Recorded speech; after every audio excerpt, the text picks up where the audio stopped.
থেকে বাংলাদেশ জাতীয়তাবাদী দল তার অঙ্গ সংগঠনকে ঢালাওভাবে সাজানোর জন্য উনি তৃণমূল থেকে নির্বাচনের মাধ্যমে প্রতিনিধি নির্বাচন করে এবং সেই নির্বাচিত জনপ্রতিনিধিদের মাধ্যমে ভোটের মাধ্যমে যারা নির্বাচিত হবে তাদের মাধ্যমে আমাদের সাংগঠনিক কার্যক্রম পরিচালিত হবে। এতে করে তাদের মধ্যে একটা দায়িত্ববোধ সৃষ্টি হবে। যারা ভোট দেবেন তারাও তাদের ভোটের গুরুত্ব সম্পর্কে বুঝবেন। উভয় পক্ষে আবার নেতারাও কর্মী চিনবেন, কর্মীরাও নেতা চিনবেন।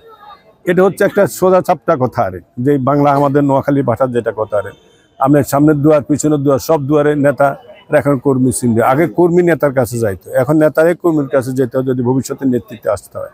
এটা হলো একটা বিষয়। আরেকটা হচ্ছে আপনি জানেন আমাদের নেতা শহীদ রাষ্ট্রপতি জিয়া রহমান এদেশে একদলীয় ব্যবস্থার থেকে বাংলাদেশে বহুদলীয় গণতন্ত্র প্রতিষ্ঠা করেছেন। 9 বছর স্বৈরাচার বিরোধী আন্দোলন করে বেগম খালেদা জিয়ার নেতৃত্বে আমরা এরশাদের পতন ঘটিয়ে বাংলাদেশে সংসদীয় গণতন্ত্র প্রতিষ্ঠা করেছি। বর্তমানে বাংলাদেশের সংসদীয় গণতন্ত্র সংবিধান অনুযায়ী এটা চলমান। বিগত 18 বছর হাসিনা অবৈধভাবে ক্ষমতা ছিল। এই ক্ষমতা থাকাকালীন সময় বাংলাদেশে কোনো নির্বাচনের কোনো বলাই ছিল না, প্রয়োজন ছিল না।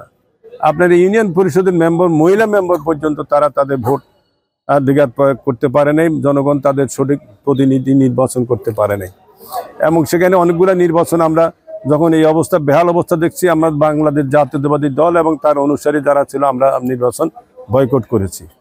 2014 সাল 2018 সালে অংশগ্রহণ করেছি, 2024 সালে তো আপনারা দেখেছেন।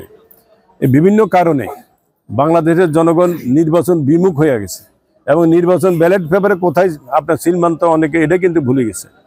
এখানে এর আগে আমি যখন আসছি এখানে আমাদের কিছু ভোট ওয়ার্ড পর্যায়ে ব্যালট পেপার ভুল হয়েছে, তাদের সেটা বালতি তিল করছে। আমি জিজ্ঞেস কেন, ওই উল্টাপাল্টা সিগনেচার সিল মারে দিচ্ছে, মানে সিলটা পুরোপুরি যাকে ভোট দেয় তার মধ্যে মারতে হবে সেটা বোঝেনি, অর্ধেক এদিকে অর্ধেক সেদিকে উল্টাপাল্টা মারাতে সেগুলো ক্যান্সেল হয়েছে।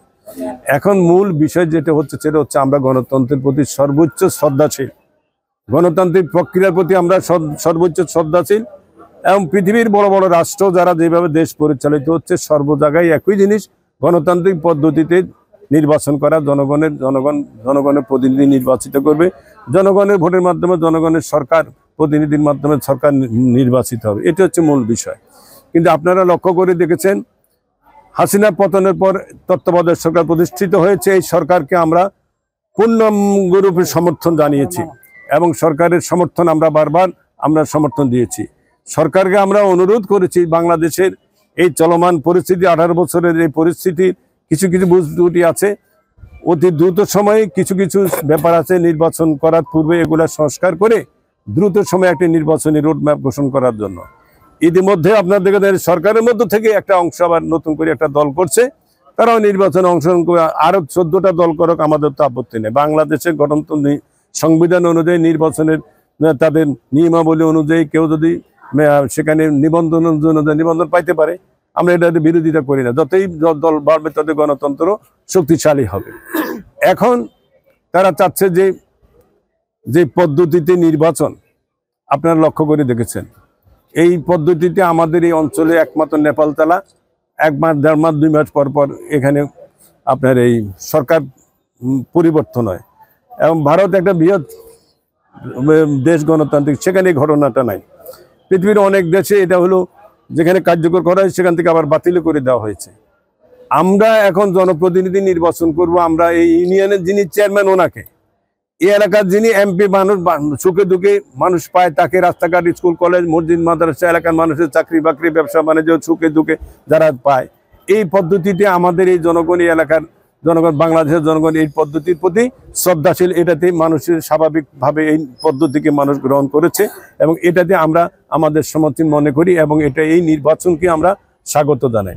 কিন্তু হঠাৎ করে তথাকথিত কিছু রাজনৈতিক দল তারা এই আপনার এই যে ঘটনা তারা যে উত্থাপন করতেছে, বাংলাদেশের রাজনীতি, বাংলাদেশের নির্বাচন করে তারা প্রলম্বিত করতে চাচ্ছে। আরেকটি অংশ আপনারা দেখেছেন, একটি উদ্ভট কাল্পনিক ঘটনাকে কেন্দ্র করে কিছু মৌলবাদী সংগঠন এবং এই কিছু সুবিধাবাদী সংগঠন ঐক্যবদ্ধ বিএনপির বিরুদ্ধে একটি কৌশলে একটি অপপ্রচার চালানো শুরু করে দিয়েছে। আমি সুস্পষ্টভাবে বলে দিতে চাই, শহীদ রাষ্ট্রপতি জিয়া রহমান দেশের সর্বোচ্চ ব্যক্তি, যে তার জীবনের ঝুঁকি নিয়ে তৎকালীন সময়ে বাংলাদেশে হাজার হাজার রাজনৈতিক দল ছিলেন, আওয়ামী লীগের এমপিরা ছিলেন, দায়িত্বশীল ব্যক্তি ছিলেন, কেউ স্বাধীনতার ঘোষণা দেয়নি। উনি ওনার নিজের জীবনের ঝুঁকি নিয়ে, একজন মেজর যিনি তার বয়স কতটুকু ভালোভাবে জানেন, ওই বয়সে তিনি বাংলাদেশের প্রথম রাষ্ট্রপতি নিজেকে ঘোষণা দিয়ে তারপর উনি স্বাধীনতা ঘোষণা দিয়েছেন। তার প্রতি অবমাননা। বেগম খালেদা জিয়া 9 বছর এদেশে স্বৈর শাসন বিরোধী আন্দোলন করতে গিয়ে বারবার গ্রেপ্তার হয়েছে, নির্যাতনের শিকার হয়েছেন। আমাদের নেত্রী বেগম খালেদা জিয়া এই হাসিনার আন্দোলন করতে গিয়ে আপনারা লক্ষ্য করে দেখছেন, একজন মহিলা নেত্রী দীর্ঘদিন মিথ্যা বানোয়াট মামলা নিয়ে তাকে কারাগারে নির্যাতন রাখা হয়েছে। একটি প্রায় 78 বছরের কাছাকাছি যার বয়স, তাকে এইভাবে নির্মমভাবে সেদিন মিথ্যা মামলা দিয়ে আটকে রাখা হয়েছে। আমাদের নেতা তারেক রহমান, তাকে মিথ্যা মামলা দিয়ে নির্যাতন করা হয়েছে শারীরিকভাবে। আল্লাহ তাআলা তাকে রক্ষা করেছেন, কিন্তু তার ছোট ভাই আরাফাত রহমান কোকো এই নির্যাতনের কারণে সিদ্ধান্ত সঠিকভাবে সেই চিকিৎসারা নিতে পারে না, বিধায় তাকে সেদিন মৃত্যুবরণ করতে হয়েছে। বেগম খালেদা জিয়ার নিজ বাসভবন থেকে উচ্ছেদ করা হয়েছে, এবং সেটা হাসিনা নিজে বক্তব্য দিয়েছেন কি কারণে উচ্ছেদ করেছে, জোর জবরদস্তি করে। বাংলাদেশে যদি সর্বোচ্চ নির্যাতনের শিকার হয়, আমরা মনে করি, আমরা লক্ষ লক্ষ নেতাকর্মী জেল খেটেছি, মিথ্যা মামলা মকদ্দমা দিয়ে আমরা ধরেছি, সর্বোচ্চ ত্যাগ স্বীকার করেছেন জিয়া পরিবার। আজকে সেই জিয়া পরিবারকে নিয়ে আবল তাবল কথা বলা হচ্ছে। আজকে যারা এই সমস্ত কথা বলে, তারেক জিয়ার সামনে তাদেরকে দাঁড়া করান, তাদের ইতিহাস, তাদের অতীত, বর্তমান আর তারেক জিয়ার সাথে তাদের সকলকে, আমাদের নেতা তারেক রহমান সাহেবকে আপনারা দাঁড়া করান, তাদের অবস্থা কোথায়? বিবেক বীর্যতির কাজ করে বিএনপির ইমেজকে নষ্ট করা। বান্ডেল থাকলে প্রতি সেনমানিতে টাকা বাঁচবে। বিকাশ সেনমানি বান্ডেল কিনে জিতুন প্রতি লেনদেনে।